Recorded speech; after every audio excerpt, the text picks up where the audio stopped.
Selisse Leadership Award recognizes an exceptional individual whose visionary leadership, tireless efforts, and accomplishments have been a critical contribution toward achieving LGBT workplace equality. Unlike other Audi Awards, which are chosen by an independent panel of judges, the Out and Equal Board of Directors awards the Selisse Leadership Award from time to time to deserving individuals. Before now, the board has only given out the award once before, to its namesake, Selisse.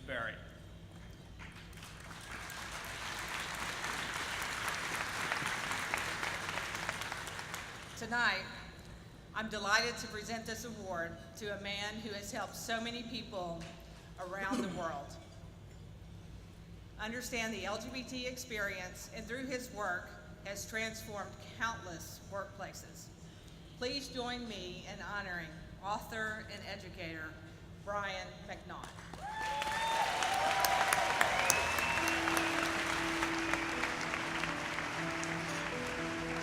I was the first gay person invited into the National Security Agency to speak, and I would only go on condition that they mandated it for all senior managers, military and civilian.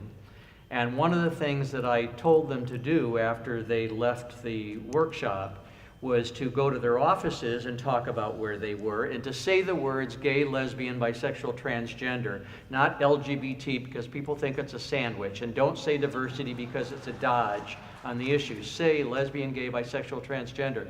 And then I want you to go home, and when you're talking to your family about what you did that day, I want you to say, well, I was at a presentation on lesbian, gay, bisexual, transgender issues, and it was really interesting. I learned a lot. Well, the very next day, I got an email from one of the senior people at the NSA that said, Brian, I went home and I did what you told me to do, and my college-age daughter walked into my bedroom 2 hours later and said, Dad, we need to talk. I'm a lesbian. And he said, I said to her what you told us to say, because I say to an audience, what's the first thing you say when someone tells you that you're gay? You say, thank you for telling me, because they've picked you out of all the people they could have told. They picked you out because of your music. And he said, I said to her, thank you. And she cried, and I cried, and we hugged. And he said, Brian, we never would have had this relationship. That's what this is about. This is not about money, and this is not about fame for any of us. It's about knowing that on our journey through life, we have positively, powerfully impacted the lives of other people so that they feel better about themselves and their lives are fuller and happier.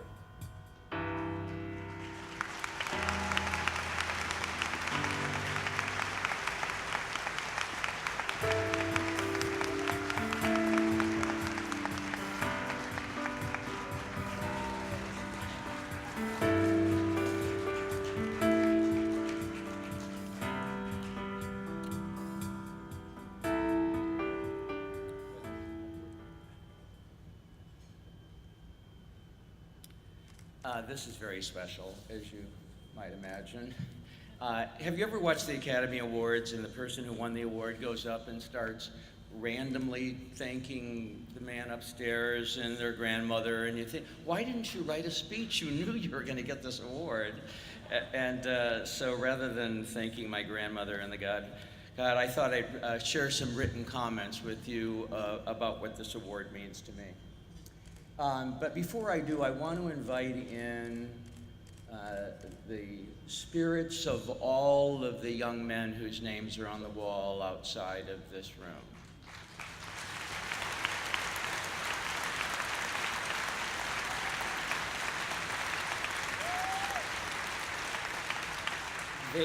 They did not get the opportunity to live long enough to see this. And our heart breaks at the loss that we all experienced with their deaths. But they are weeping with joy for what they see in this room, never having imagined that gay and lesbian, bisexual and transgender people would ever live in a world like this.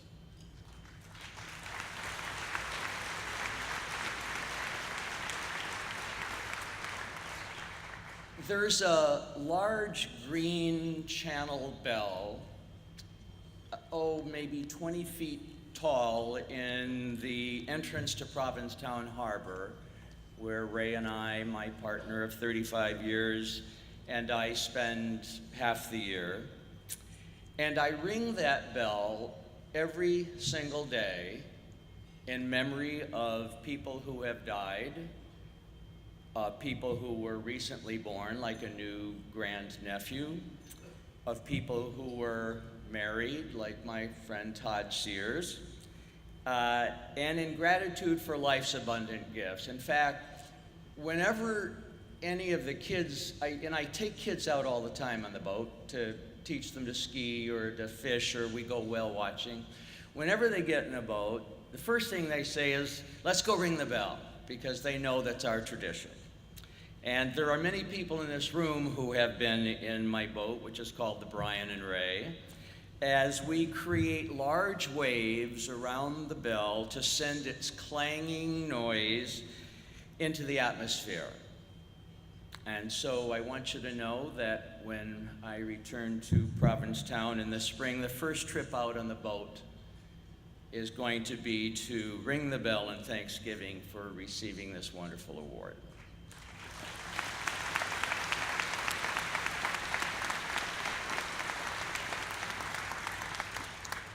I want to thank Selisse, Barry, and the board of directors of Out and Equal for this great, great honor. You will never know how much this means to me. One of the toughest things about the work that I and the other pioneers in this room have done is that we did it often by ourselves, because we weren't part of an ERG and we didn't have anyone to come back and talk to after we went out on the road. So the thank yous were incredible, like the senior executive at the NSA who wrote me and said what happened to he and his daughter, but you went home often by yourself, and so this is a really special treat for me, and I want to thank you. I'll never forget it. I won't forget this night, ever. And I know I'll probably go home trying to think of all the things I wish I had said more, but please thank you for honoring me. And where's the rest of the board? Where are you? Thank you so much for this. It means so much to me. And I want to thank all of you here and elsewhere who have worked with me as ERG members and HR and diversity leaders and other veteran diversity trainers. And I know this room is filled, and you've been coming up to me one by one over the last 3 or 4 days to thank me and congratulate me. And I want you to know that we share this. We did this together.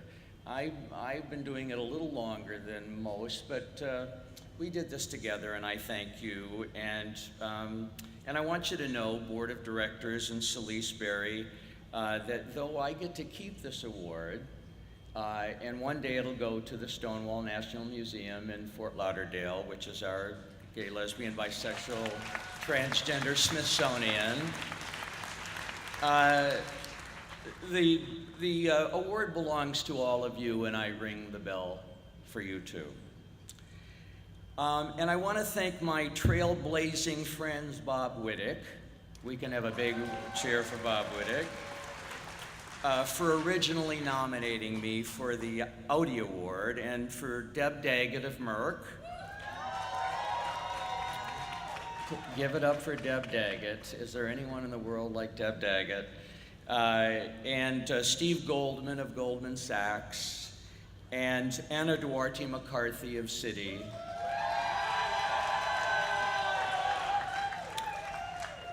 For writing such wonderful testimonies of my work. All of you share this honor too. And I want to thank my friend Kevin Jones, the remarkable and now very skinny Kevin Jones.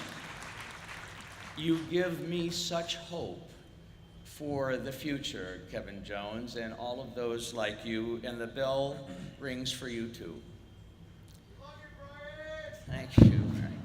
But most of all, I want to thank my spouse and my soulmate of 35 years, Ray Struble, who, honey, stand up. They won't be able to see you, but stand up anyway. Okay.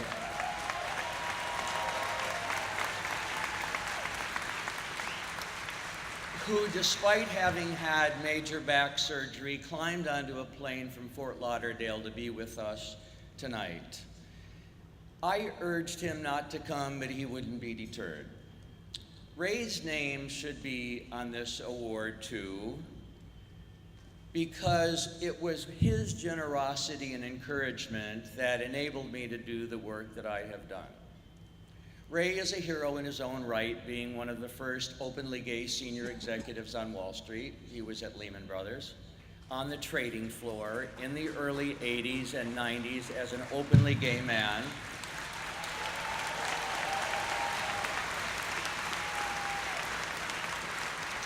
He had a rainbow flag in his office on the desk, and it was a time in which most gay people were afraid to come in and talk to him for fear of being seen with him. And Ray ended up leaving Lehman, and this is not part of my script, but I want you to know, those of you who are wondering, what's going on in the workplace? What is the issue? Are we coming to work, we gay people coming to work and hearing offensive jokes? That's not it. The issue is no one will ask us how our weekend was.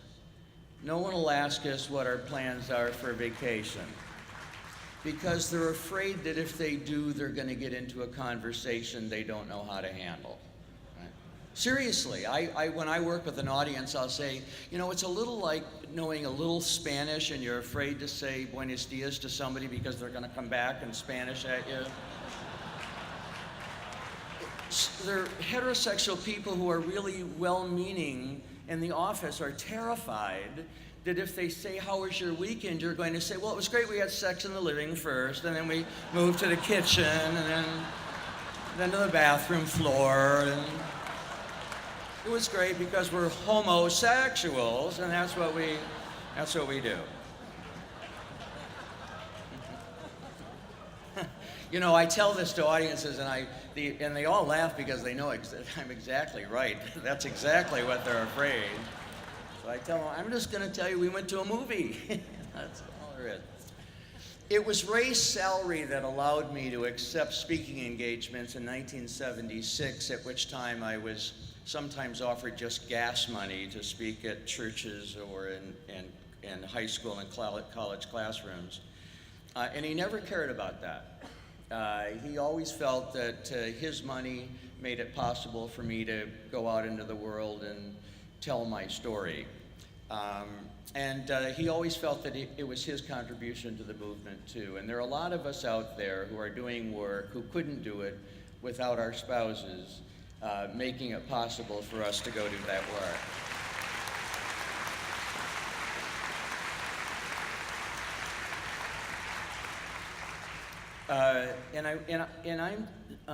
I started this when I was 26, and I'm 64, and he's been with me for almost all of that time.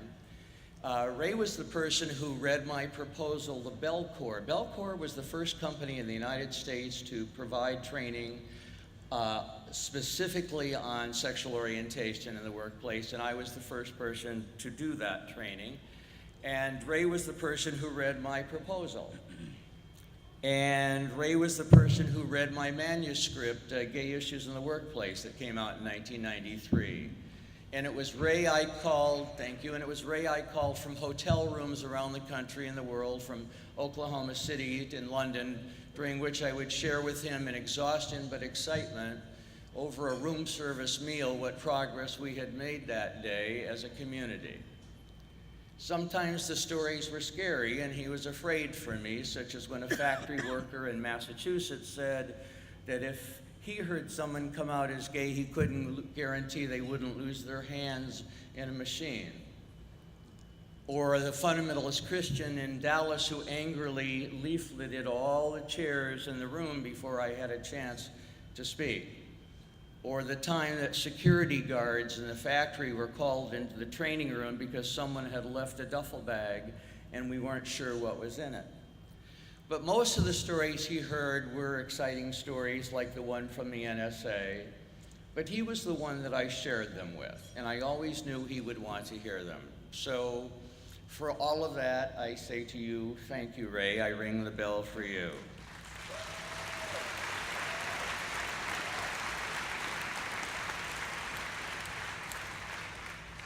In the early days, when most of the states in which I did the training had sodomy laws, workshops were scheduled for those who had the courage to show up. We were all really excited when the company dared to add sexual orientation to its non-discrimination policies. And this was long before Selisse courageously created Out and Equal, and before Daryl Hershaft created the Corporate Equality Index at HRC. But now, of course, the tides have changed and the cultural war has been won, even according to our critics. There are still battles going on in some places, but we need to know and accept that we have won the cultural war on this issue. We need to celebrate that. Ralph Reed told the Christian Coalition has said, quit talking about this issue. You have lost this issue. Move on to something else. And we have won that war because of the work that all of us are doing. So now our agenda needs to change. Now, instead of worrying about the right words that go into the policies, we need to worry about the culture that greets people every day when they walk into the workplace. Where before we celebrated the CEO attending our social gatherings and corporate headquarters, today we must be focused on creating ERGs in our Midwestern and Bible Belt facilities, and in those in India, Japan, Brazil, and Mexico. Even if the only members of the ERG are our allies. And where before we worked hard to create an understanding of what it means to be gay and lesbian, now we must focus our attention on communicating to others what it means to be bisexual and what it means to be transgender. These are two issues we don't understand and we don't deal with. We must focus on visas for our foreign national partners and get our companies to publicly support the repeal of the Defense of Marriage Act, as was done by Eli Lilly in conservative Indiana, and the passage of the Employment Non-Discrimination Act. We need better representation of gay, lesbian, bisexual, and transgender people on boards of directors and on senior executive councils. We need more sensitivity to the needs of our sisters and brothers who have disabilities or who speak English as a second language. Finally, and the sign says your time has expired, please remember. Finally, I'd like to thank the Catholic Church for firing me in 1974.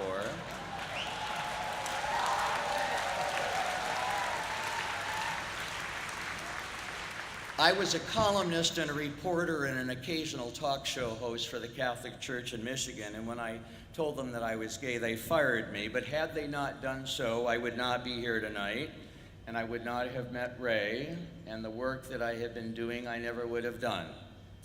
And if the Presbyterian Church had not rejected Selisse Berry's ordination as a lesbian, we would not be here in this room today. And if the federal government had not fired Franklin Kameny, we might not have had a movement with Gay is Good as our model. Be careful about the people who you fire. Fair warning from the lesbian, gay, bisexual, and transgender community and our allies to all government bodies, churches, and businesses. We are energized by your rejection, not defeated.